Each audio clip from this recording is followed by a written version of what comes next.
പെരിഞ്ഞനം പള്ളിയിൽ ഭഗവതി ക്ഷേത്രമുറ്റത്ത് ഒരാനയുണ്ട്. കളവിച്ചിരാട്ടിൽ ദേവീദാസൻ.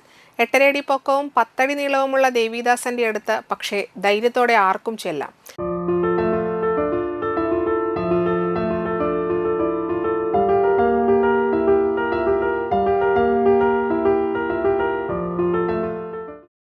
നെറ്റിപ്പട്ടം കെട്ടി തുമ്പിക്കൈയും ചെവിയുമാട്ടി നിൽക്കുന്ന ഈ ഗജവീരന്റെ കൂടെ സെൽഫി എടുക്കാം. പെരിഞ്ഞനം സ്വദേശി കളവിച്ചിരാട്ടിൽ മധു നിർമ്മിച്ച കൃത്രിമ ആനയാണ് കാഴ്ചക്കാർക്ക് വിസ്മയമാകുന്നത്.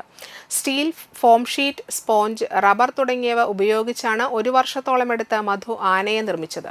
വെൽഡിങ്ങും ഇലക്ട്രിക്കൽ പണികളും ഒഴിച്ച് ബാക്കിയെല്ലാം മധു തന്നെയാണ് പൂർത്തിയാക്കിയത്. 4.5 ലക്ഷം രൂപയോളമാണ് നിർമ്മാണ ചെലവ്.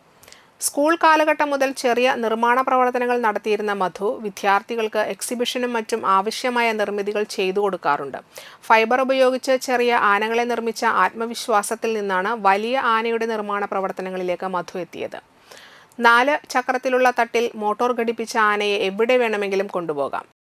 ഈ മെറ്റീരിയൽ സ്റ്റൈലൻ steel material, rubber sheet, foam sheet, അതുപോലെ സ്പോഞ്ച്, നെറ്റ്, മാറ്റ്, ഇതെല്ലാം ഇതിലുണ്ട്. അങ്ങനെയാണ് ഇതിനെ പൂർണ്ണ രൂപമാക്കി മാറ്റിയിരിക്കുന്നത്. ശരിക്കും ഇതിൻ്റെ മെക്കാനിക്കൽ ആക്കാനുള്ള പ്ലാൻ നേരത്തെ ഉണ്ടായിരുന്നു എനിക്ക്. ചെറിയ ആന ഉണ്ടാക്കുമ്പോൾ തന്നെ ഈ കാറ്റ് വരില്ലേ, കാറ്റിലാടുന്ന തല അനക്കുന്ന രീതിയിലൊക്കെ ഞാൻ ഉണ്ടാക്കാറുണ്ട്. അതിനുശേഷം പിന്നെ മെക്കാനിക്കലാക്കാമെന്ന് വിചാരിച്ചു. അങ്ങനെ അത് സെറ്റായി കിട്ടിയെന്ന് മാത്രം. അവർ 1-2 പേര് ഹെൽപ്പ് ഉണ്ട് ഇതിൽ. യൂട്യൂബിൽ നോക്കിയിട്ടല്ല ചെയ്തിരിക്കുന്നത്. അത് നമുക്ക് നമ്മുടെ ഐഡിയയിൽ നമ്മുടെ ഒരു കൂട്ടുകാരനെ വിളിച്ചിട്ട് വെൽഡ് ചെയ്യിച്ചു, ആദ്യം ഫ്രെയിം ചെയ്യിച്ചു. അതിനുശേഷം പിന്നെ നമ്മൾ തന്നെ ചെയ്തത് ഇതിൻ്റെ മെക്കാനിക്കൽ, ഇലക്ട്രിക്കൽ, വെൽഡിങ്, ഇതിനും 3നും വേറെ ആൾക്കാരെ ഹെൽപ്പ് മേടിച്ചിട്ടുണ്ട്.